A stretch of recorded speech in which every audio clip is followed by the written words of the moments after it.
ओम शांति। आज है 14 जुलाई 2021 की साकार मुरली। पहले सुनते हैं मुरली के मुख्य पॉइंट्स। बाबा ने कहा, एक गीता शास्त्र है जिसे देवी देवता धर्म का शास्त्र कहा जाता है, लेकिन गीता द्वारा पावन नहीं बन सकते। गीता के भगवान को ही पतित पावन कहते हैं। यह बात सदा बुद्धि में रहनी चाहिए कि स्वयं शिव बाबा हमको टीचर रूप में पढ़ा रहे हैं। अभी हम उनसे डायरेक्ट सुनते हैं। पहले तो शरीरधारी मनुष्यों से सुनते थे, फिर कहा, तुम बच्चे अभी शिव बाबा से स्वर्ग का वर्षा ले रहे हो, तुम वर्षे के हकदार हो। सर्व को सुख शांति देने वाला वही एक बाप है। जो बाप स्वर्ग का मालिक बनाए वह जरूर प्यारा होगा ना। उनसे प्यारी चीज और कोई होती नहीं। बाबा ने कहा, मैं परम धाम में रहता हूँ, क्या तुम भी वहां चलेंगे या यहाँ ही विषय सागर में रहना अच्छा लगता है? अब मुझे फॉलो करो तो तुमको साथ ले जाऊंगा। पतितों को अपने साथ शांति धाम कैसे ले जाऊंगा? पवित्र तो जरूर बनना पड़ेगा। बाप के सच्चे सच्चे फॉलोअर्स तुम ही हो।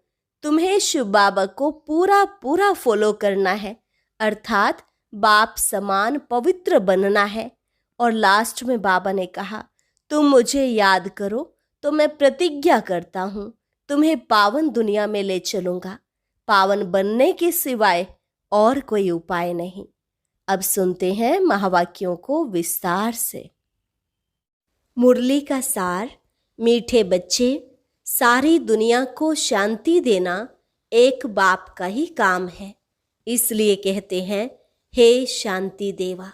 तो प्राइज भी बाप को मिलने चाहिए। प्रश्न, कौन से बच्चे बाप को पूरा पूरा फॉलो कर सकते हैं? उत्तर, जो बाप के समान पावन बनते हैं वही पूरा पूरा फॉलो कर सकते हैं। दूसरा, जो पक्के आशिक बने वही मुझ माशूक को फॉलो कर सके। ऐसे आशिकों को ही मैं साथ ले जाता हूँ। इसलिए शास्त्रों में दिखाते हैं, गऊ का पूंछ पकड़ने से पार हो जाएंगे। अब यहाँ गऊ की या पूंछ की तो बात ही नहीं है। गीत, तू प्यार का सागर है। ओम शांति। बाप दादा दोनों है ना। अब यह तो बच्चे जानते हैं कि आत्माओं का बाप शिव बाबा है। यह भी तुम जानते हो कि मैं पतित पावन हूँ, मैं निराकार हूँ। तुम भी निराकार हो, शांत स्वरूप हो। निराकार बाप भी शांत स्वरूप है, आत्मा भी शांत स्वरूप है। आत्मा का स्वधर्म है ही शांति। तुम्हारा निवास स्थान है शांति धाम। जब यज्ञ आदि रचते हैं तो कहते हैं शांति देवा, क्योंकि शांति का सागर तो वह परमात्मा है। सारी दुनिया को शांति देने वाला वह बाप है। ऐसे बहुत हैं जिसको शांति के पीछे प्राइज मिलती है। कभी किसको प्राइज मिलती है तो कहेंगे यह शांति स्थापन करने के निमित्त बने हुए हैं। इसमें बड़ों बड़ों के नाम लेते हैं। अब शांति तो चाहिए सारी दुनिया में, नहीं तो अशांत में रहने वाले औरों को भी अशांत करेंगे। यह है ही रावण राज्य। रावण दुश्मन है ना, राम को दुश्मन नहीं कहेंगे। राम की कभी एफिजी नहीं जलाएंगे, न त्रेता वाले राम की, न परमपिता परमात्मा की। राम राज्य तो सब चाहते हैं, परंतु राम राज्य किसको कहा जाता है यह भी कोई नहीं जानते। सिर्फ कहते हैं नई दुनिया हो, नई दिल्ली में राम राज्य हो। नई दिल्ली कहते हैं, नाम तो बहुत रखे जाते हैं। दिल्ली सबकी कैपिटल रहती है। दिल्ली ही परिस्थान था। राधे कृष्ण को भी वहां ही दिखाते हैं। यह दोनों ही मुख्य प्रिंस और प्रिंसेस हैं। सिर्फ दोनों नहीं है, जरूर और भी होंगे। 8 राजाई तो गाई जाती हैं। बुद्धि से काम लेना है। सतयुग में जरूर राजाई और भी होगी। यहाँ भी देखो कितनी राजाई है। वृद्धि होते होते ढेर हो जाते हैं। फलाने फलाने गांव का महाराजा। छोटे छोटे गांव भी बहुत है ना। सतयुग में इतने थोड़े ही थे। वहां तो लक्ष्मी नारायण का ही नाम बाला है। 2500 वर्ष उन्हों का राज्य चला है। मनुष्य कहते हैं लाखों वर्ष हुए। विचार की बात है। यह है आत्माओं के लिए भोजन। बाप यह रूहानी भोजन देते हैं तुम्हारी बुद्धि को, आत्मा को। तुम्हारी बुद्धि का ताला अब खुला है। ऋषि मुनि आदि सब कहते थे हम रचता और रचना को नहीं जानते हैं। अब तुम बच्चे ऐसे नहीं कहेंगे। तुम तो रचता और रचना के आदि मध्य अंत को जानते हो। तुम अपने 84 के चक्र को जान गए हो। आदि में तुम देवी देवता थे, फिर मध्य में रावण की प्रवेशता होने से विकारी बन गए हैं। अब है अंत। तुम जानते हो अभी पुरानी दुनिया का विनाश हो, फिर आदि होगी। आदि में होगा राम राज्य। मध्य से रावण राज्य शुरू होता है। अब रावण राज्य पूरा हो, फिर राम राज्य शुरू होगा। नर से नारायण बनना है ना। यह है सत्य नारायण की कथा। तुम जानते हो सर्वशास्त्रमयी शिरोमणि श्रीमद् गीता है। श्रीमत मिलती है श्रेष्ठ बनने के लिए। श्री कहते हैं श्रेष्ठ को। बच्चे जानते हैं एक गीता शास्त्र है जिससे देवी देवता धर्म का शास्त्र कहा जाता है, जिससे देवता धर्म की स्थापना होती है संगम पर। सतयुग में तो कोई पतित होते नहीं जो पावन बनाए। अब तुमको बाप समझाते हैं गीता को पतित पावनी कह नहीं सकते। गीता द्वारा पावन नहीं बन सकते हैं। गीता के भगवान को पतित पावन कहते हैं। यह अच्छी रीति याद करो। गीता है आदि सनातन देवी देवता धर्म का शास्त्र। गीता के समय ही महाभारत लड़ाई भी लगी थी, जिससे अनेक धर्म विनाश हुए और एक धर्म की स्थापना हुई। गीता के लिए कहते हैं देवी देवता धर्म का शास्त्र। ब्राह्मणों का शास्त्र नहीं कहते। ब्राह्मणों का नाम गीता में है नहीं। परमपिता परमात्मा ही आकर ब्रह्मा द्वारा इन सभी वेदों शास्त्रों आदि का सार बताते हैं। अब तुम समझते हो सतयुग में तो ब्राह्मण होते नहीं। वहां है लक्ष्मी नारायण देवताएं। ब्रह्मा के बाद है विष्णु। चित्रों में भी दिखाया है ब्रह्मा द्वारा स्थापना विष्णुपुरी की। ब्रह्मा और विष्णु इकट्ठे तो नहीं होंगे। ब्रह्मा द्वारा देवी देवता धर्म की स्थापना होगी। यह डिटेल में समझने की बातें हैं। अभी तुम बच्चे शिव बाबा से स्वर्ग का वर्षा लेते हो। हकदार ठहरे ना। मुख्य धर्म शास्त्र हैं 4। श्रीमद् भगवत गीता है नंबर 1 शास्त्र, जिससे नंबर 1 धर्म की स्थापना होती है। फिर होते हैं इस्लामी बौद्धि। एक गीता ही है जिसमें श्रीमद् भगवत गीता लिखा हुआ है, और कोई शास्त्र में श्रीमत नहीं है। श्रीमत इस्लामी व श्रीमद् बौद्धि शास्त्र नहीं गाया जाता। श्रीमद् भगवत गीता है ही एक। उससे कौन सा धर्म स्थापन किया? आदि सनातन देवी देवता धर्म की स्थापना हुई, और स्थापना होती है अंत में। यह समझने की बातें हैं। अभी बाबा हमको टीचर के रूप में पढ़ाते हैं। यह बुद्धि में रहना चाहिए। बाबा हमारा बाप है और टीचर भी है। बाबा पढ़ाई से सर्व की सद्गति करते हैं, तो सतगुरु भी ठहरा। बाप को सभी याद करते हैं। अब गीता में कृष्ण का नाम डाल दिया है। वह तो ज्ञान का सागर है नहीं।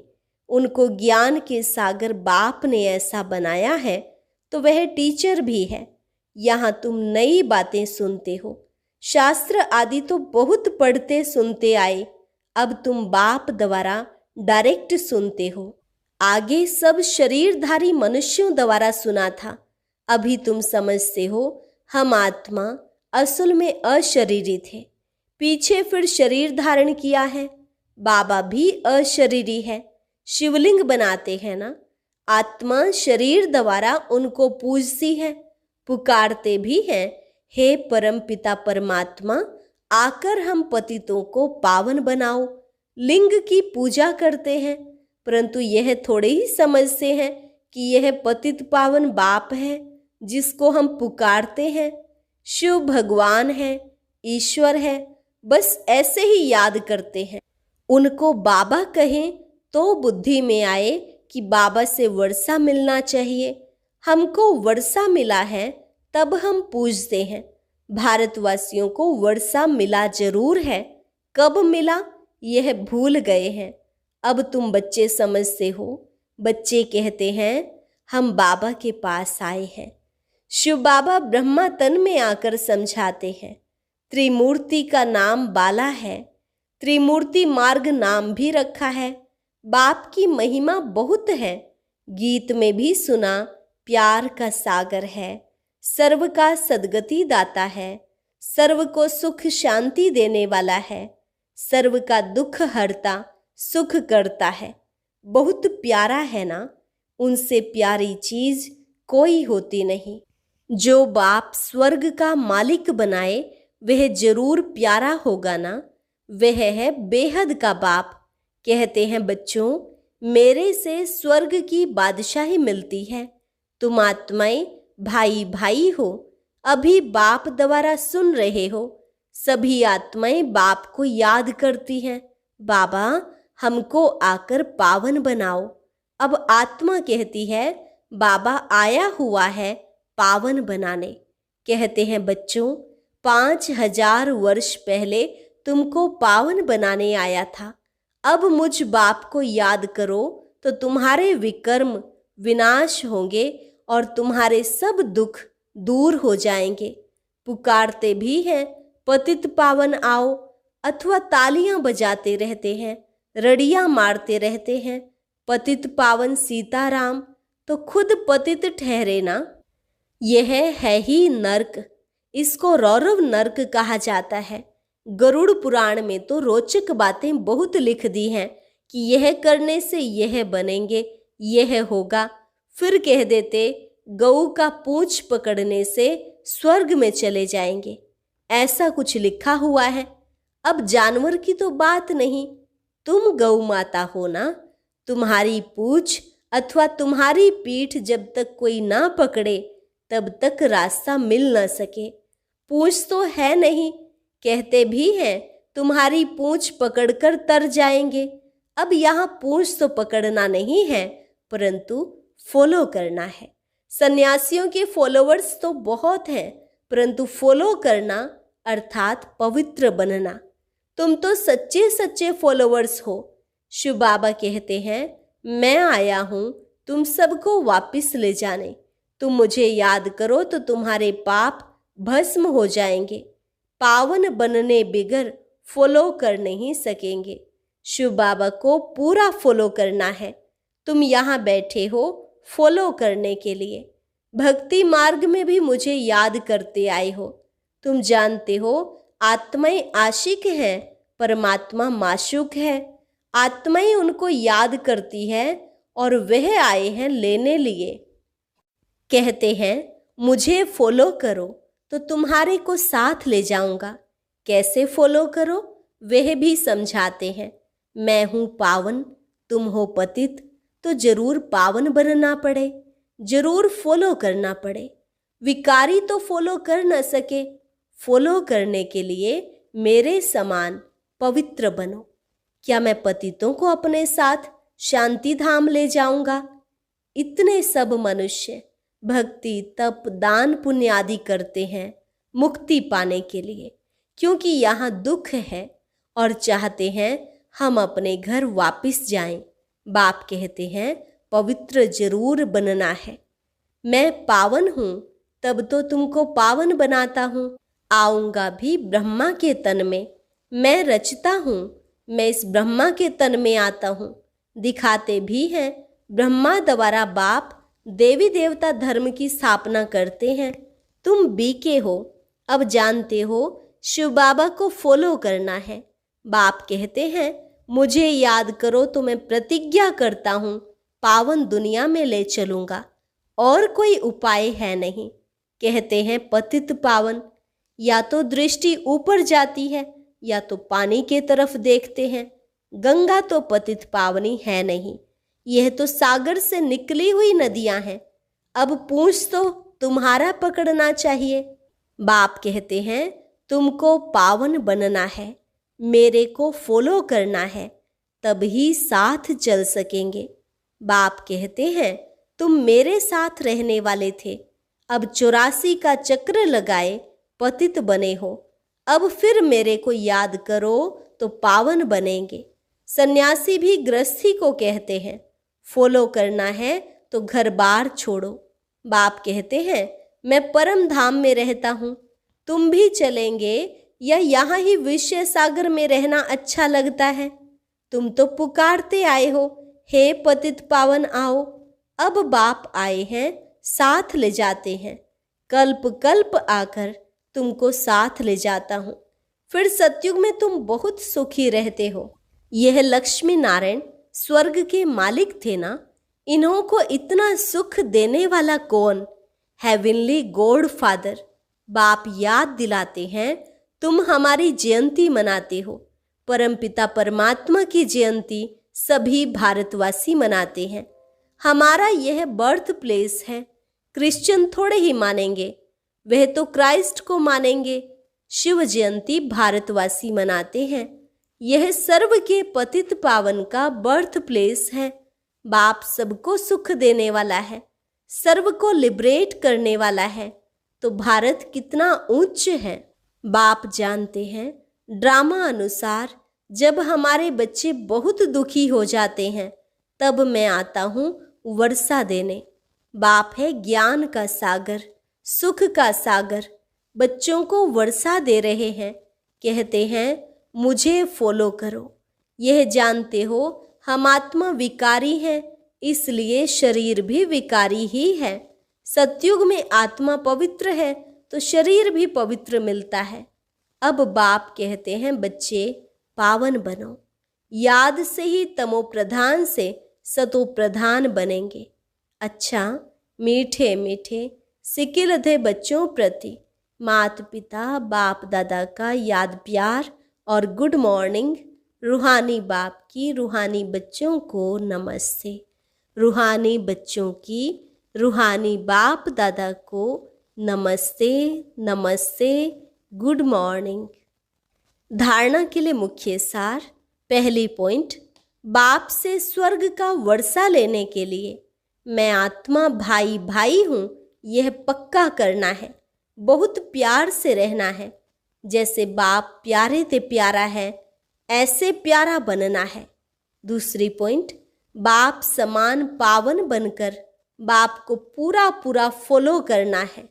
बाप के साथ वापस घर शांति धाम चलने के लिए पावन जरूर बनना है।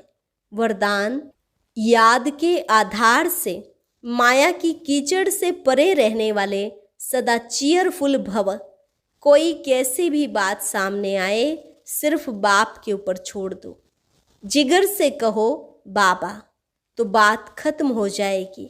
यह बाबा शब्द दिल से कहना ही जादू है। माया पहले पहले बाप को ही भुलाती है, इसलिए सिर्फ इस बात पर अटेंशन दो तो कमल पुष्प के समान अपने को अनुभव करेंगे। याद के आधार पर माया के समस्याओं की कीचड़ से सदा परे रहेंगे। कभी किसी भी बात में हलचल में नहीं आएंगे। सदा एक ही मूड होगी, चीयरफुल। स्लोगन, पवित्रता की धारणा व धर्म को जीवन में लाने वाले ही महान आत्मा है। पवित्रता की धारणा व धर्म को जीवन में लाने वाले ही महान आत्मा है। अच्छा,